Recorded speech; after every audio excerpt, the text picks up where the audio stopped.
আসসালামু আলাইকুম, আমি সাদিয়া আফরিন। আপনাদের সবাইকে ওয়েলকাম করছি আমার আজকের ব্লগটি দেখার জন্য। আশা করছি আপনাদের ভালো লাগবে। যদি ভালো লাগে পাশেই থেকে যাবেন। তো এটা ছিল আমার গত বৃহস্পতিবার এবং শুক্রবার মিলিয়ে একটা ব্লগ। গত বৃহস্পতিবার রাতে কিছু রান্না করছিলাম, কারণ শুক্রবার ডিনারে আমার কিছু মেহমান আসবে। আর আমাদের যখন মেহমান আসে তারা যখনই আসুক না কেন আমি একদিন আগেই রান্না করি, কারণ একা একা তো এখানে সব কিছু গুছিয়ে ওঠা সম্ভব না। তো এটা আমার যারা রেগুলার ফ্রেন্ড আছেন তারা সবাই জানেন যে, আর বিশেষ করে এই দেশে যারা থাকেন তারা তো সবাই আমার মতো মনে হয় একটু আগেই রান্না করে রাখে। তো আমি আজকে রাতের বেলা রান্না করব গরুর মাংস এবং ডাল, এই দুইটা রেডি করে রাখবো। হয়তো 7-8 আইটেম করলে 2-1 আইটেম রেডি করে রাখলে পরের দিনের জন্য একটু সুবিধা হয়। তো এই তো আমি ডাল বসিয়ে দিয়েছি, মুগ ডাল দিয়ে গরুর মাংস, এবং গরুর মাংস আলাদা একটা কারি তো বসিয়ে দিয়েছি। আর বাইরের ওয়েদারটা প্রচণ্ড খারাপ হয়েছে, যেমন ঠান্ডা ছিল, বাতাস ছিল বাইরে, সব মিলিয়ে একটা বাজে একটা অবস্থা। তো যাই হোক, এই তো আমি মুগ ডালটা রান্না করেছি। ডালটা আমার রান্না হয়ে গিয়েছে। আমি সামান্য একটু পানি পানি রেখেই এটাকে উঠিয়ে রাখবো, কারণ পরে হয়তো সকালে আবার গরম করতে হবে। তো আমি এটাকে এখন বন্ধ করি। আর এদিকে আমার গরুর মাংসটাও প্রায় হয়ে এসেছে।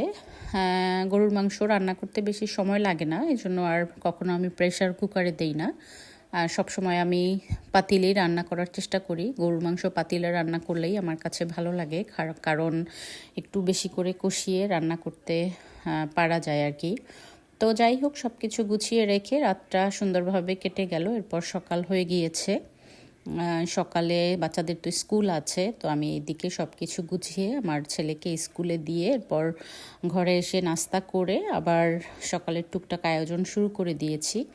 তো ইলিশ মাছটা কেটে রেখেছিলাম আগেই, তো আমি আগে ইলিশ মাছ ভিজিয়ে রেখেছি। রূপচাঁদা মাছ করব, সেটাও আমি ভিজিয়ে রেখেছি। এটা ভিজতে আস্তে আস্তে আমি সব কিছু একের পর এক বসিয়ে দেব। তো ইলিশ মাছটা আগে আমি ভেজে নিচ্ছি। আসলে এই দেশে ইলিশ মাছ খেয়ে অতটা মজা পাওয়া যায় না যতটা মজা পাওয়া যায় বাংলাদেশের ইলিশ খেয়ে। এখানের ইলিশ আসলে শুধু নামে মাত্রই ইলিশ মনে হয়, মাঝে মাঝে এরকম একটা স্বাদ নেই। তো যাই হোক, তারপরও তো ইলিশ মাছ খাচ্ছি বিদেশে বসে, এটাও তো অনেক বড় কথা। আর একটু কচুরলতিও বসিয়ে নিচ্ছি, চিংড়ি মাছ দিয়ে কচুরলতি। চিংড়ি মাছ কচুরলতি আমার হাজব্যান্ড খুব পছন্দ করে, তো সে বলছিল যে এটা রান্না করো। তো এদিকে আমার ইলিশ মাছটা হয়ে গিয়েছে। আর বড় ছেলে বলছিল রোস্ট চিকেন খাবে। অবশ্য রোস্ট চিকেনটা রান্না করলে তেমন কেউ খেতে চায় না, এই জন্য আমি একটু তান্দুরি চিকেনটাই করব চিন্তা করেছি। কিন্তু ছেলে বলছিল রোস্ট চিকেন খাবে, তো এই জন্য রোস্ট চিকেন। আর এইদিকে আমি রান্নার ফাঁকে দুপুরের সব কিছু গুছিয়ে এর মধ্যে ছেলেকে একটু স্কুল থেকে নিয়ে এসেছি, আমার ছোট ছেলের স্কুল থেকে। তো নিয়ে এসে আমি আবার টুকটাক অন্য কাজ শুরু করে দিয়েছি। রোস্ট চিকেনটা আমার হয়ে গিয়েছিল, আগেই উঠিয়ে রেখে গিয়ে। তো একটু কচুমুখী ভর্তা এবং একটু মরিচ ভর্তা বানিয়ে নিয়েছি। আমার কিছু কিছু গেস্ট আছে যারা অনেক বেশি ঝাল খেতে পছন্দ করে। আর এদিকে আমার পোলাও রাইসটাও রান্না করা হয়ে গিয়েছে। তো টুকটাক রান্না শেষ করে এরপর আর কি গুছিয়ে নেব। রান্না করতে যতটা সময় লেগেছে তার থেকে চেয়ে সব কিছু গোছাতে আরও বেশি সময় লাগবে। আর বাইরে প্রায় সন্ধ্যা হয়ে গিয়েছে। আমি টুকটাক গুছিয়ে একটু ফ্রেশ হয়ে এরপর মেহমানদের জন্য আবার স্ন্যাক্সের আয়োজন করব। তো যাই হোক, এই তো আমার মেহমানরা চলে এসেছে, তাদের স্ন্যাক্স দিয়ে দিয়েছি। গল্প করতে করতে ভিডিও করতে ভুলে গিয়েছিলাম। এরপর প্রায় যখন স্ন্যাক্স খাওয়া শেষ, এর মধ্যে আমি একটু ভিডিও করে নিয়েছি। তো যাই হোক, বেআইনে এসেছে, বেআইনে আমার জন্য মিষ্টি নিয়ে এসেছে। তো এদিকে আমার 2জন মেহমান বাকি ছিল, তাদের জন্য পরে আবার একটু পেঁয়াজু ভেজে নিচ্ছিলাম। তো স্ন্যাক্সে কিছু পেঁয়াজু এবং কিছু রোল বানিয়েছিলাম, আর সাথে চা মিষ্টি। তো সবাই মিলে খাচ্ছে, গল্প করছে। তো আমি এই ফাঁকে আবার একটু ভিডিও করে নিচ্ছিলাম তাদের দূর থেকে। অনেক সময় চলে যায় আসলে গল্প করতে করতে, যে কখন অনেক টাইম হয়ে গিয়েছে টেরও পাইনি। তো যাই হোক, এরপর রাতের খাবারের আয়োজন করব। এদিকে আমরা সবাই গল্প করে খাবারের আয়োজন করে নিচ্ছি। তো আসলে মেহমান আসলে সবার সময়টাই খুব সুন্দরভাবে কেটে যায়। মেয়ে গল্প করছিল, এক ভাবির মেয়ে আছে ওর সাথে। আমার ছোট ছেলেও বারবার আসছিল সবার সাথে কথা বলার জন্য। তো আমার হাজব্যান্ড আমি সবাই মিলে অনেক গল্প করেছি। তো এই ফাঁকে এই তো টেবিলে সব কিছু দিয়ে দিয়েছি আমি অফ ক্যামেরাই, আর সবাই খাওয়া দাওয়া করছে। তো আসলে ওইভাবে করে ভিডিও করা হয় না, কারণ গল্প করতে করতে আর কিছু কিছু ভিডিও আর কি ওইভাবে নেওয়া হয় না।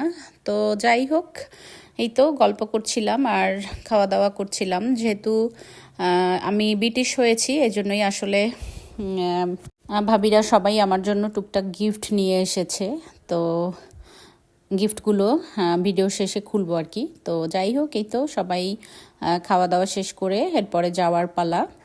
এইদিকে সবাই রেডি হয়েছে, রাত 12টা অলরেডি বেজে গিয়েছে। আসলে বাইরে যে ওয়েদার, তাতে খুবই খারাপ একটা অবস্থা, ঠান্ডা ছিল অনেক, অন্ধকারে তেমন কিছু দেখা যাচ্ছিল না। তারপরও একটু ভিডিও করলাম। যেহেতু আমরা উমরাতে যাব, বাংলাদেশে যাব, এই জন্য চাচ্ছিলাম আর কি টুকটাক সবার সাথে একটু দেখা করতে। তো ইনশাল্লাহ বাংলাদেশ থেকে এসে আবার সবার সাথে দেখা হবে, আবার সবাইকে দাওয়াত করব। তো যাই হোক, এই তো গিফট আমার এক আন্টি এসেছিল, সে আমার জন্য এই সার্ভিং ট্রে 2টা নিয়ে এসেছে। খুবই সুন্দর, ভালো লেগেছে অনেক। থ্যাংক ইউ আন্টি, আপনি যদি ভিডিও দেখে থাকেন অসংখ্য ধন্যবাদ গিফট করার জন্য। আর খুবই সুন্দর, আমি আজকেই এটাতে খাবার অলরেডি দিয়েই দিয়েছি। তো যাই হোক, এইদিকে আমার যে বেআইন আমার জন্য ড্রেসটা নিয়ে এসেছে, খুবই সুন্দর একটা বেবি পিঙ্ক কালারের, এবং দেখতেও সুন্দর আর একেবারে আমার গায়ে খুব সুন্দরভাবে ফিট হয়েছে। তো বেআইন অসংখ্য ধন্যবাদ আমাকে গিফটটা দেওয়ার জন্য।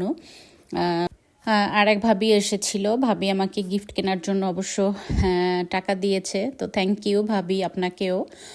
আসলে এত কিছুর দরকার ছিল না, আপনাদের সবার দোয়া এবং ভালোবাসা যেটা পেয়েছি, এবং ইনশাল্লাহ ভবিষ্যতেও এভাবে সবাই সবাইকে ভালোবেসে যাবেন, এইটাই আসলে আমরা সবাই সবার জন্য আশা করি। তো যাই হোক, আমি ড্রেসটা আর খুলবো না, এটাকে এখন আমি একেবারে সুন্দর করে ভাঁজ করে ব্যাগে ভরে নেব, এটা নিয়ে যাব আমি বাংলাদেশে। তো আমি ড্রেসগুলো আসলে এইভাবে সবসময় যখন প্যাক করি এভাবে করি, ওড়নাটা দিয়ে পেঁচি, এরপর আমি ব্যাগের মধ্যে নেই, তাতে আমার অনেক সুবিধা হয়। জানি না কে কীভাবে নেন।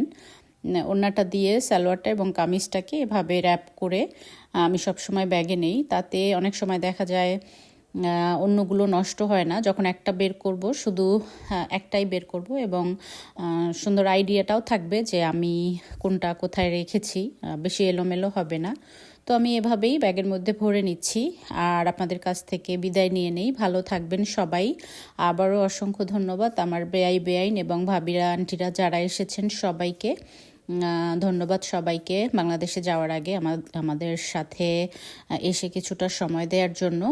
ভালো থাকবেন সবাই, আল্লাহ হাফেজ।